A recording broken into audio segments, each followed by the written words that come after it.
আমার গত ভিডিওতে তোমরা বাংলা দ্বিতীয় পত্রের প্রতিবেদন লেখার নিয়ম জানতে চেয়েছিলে। আজকে খুবই শর্ট করে তোমাদের কালকে পরীক্ষা, আমি প্রতিবেদন লেখার একটা নিয়ম বলে দিব। সো প্রতিবেদন টোটাল দুই রকমের হয়, একটা হলো সংবাদপত্র প্রতিবেদন আর একটা হলো সংবাদপত্রে প্রকাশ করার জন্য প্রতিবেদন। সো প্রথম কথা, কোনটায় খা মারতে হবে কোনটায় খা মারতে হবে না। ধরো তুমি কোনো প্রাতিষ্ঠানিক প্রতিবেদন দিচ্ছ যেটা তোমার প্রধান শিক্ষকের দেওয়া লাগবে, সেটা কিন্তু তোমার খামাকার কোনো দরকার নেই। তুমি একটা সংবাদপত্রের সম্পাদক, সেখানেও তোমার খামাকার কোনো দরকার নেই। কিন্তু একটা সংবাদ তুমি আমি ধরো আম আদমি, আমরা সাধারণ মানুষ, আমরা সংবাদপত্রে পাঠাতে চাচ্ছি, সেটাতে তোমার খামাকা লাগবে। এবার প্রথম কথা, সংবাদপত্রে প্রকাশের জন্য প্রতিবেদনে কিছু জিনিস এক্সট্রা লেখা লাগে। সেটা হলো তোমার নাম, তুমি কোন পত্রিকায় পাঠাচ্ছ, পত্রিকার সম্পাদকের বরাবর এবং তারিখটা লেখা লাগে এবং বিষয়টা লিখে জনাব দিয়ে তোমার কথাটা লেখা লাগে যে তুমি কোন বিষয়ে লেখা বলতে চাচ্ছ।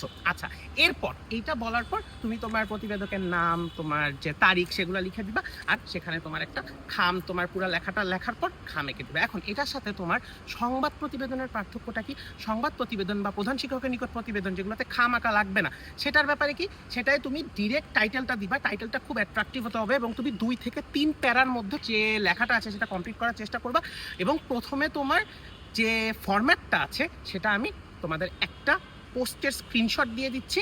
আমি লাস্টে, এই ভিডিও লাস্টে কয়েকটা ছবি অ্যাড করে দিচ্ছি, ওগুলা থেকে তুমি ফরম্যাটটা বুঝে যাবে এবং আশা করি আমি তোমাদের পার্থক্যটা বুঝতে পেরেছি।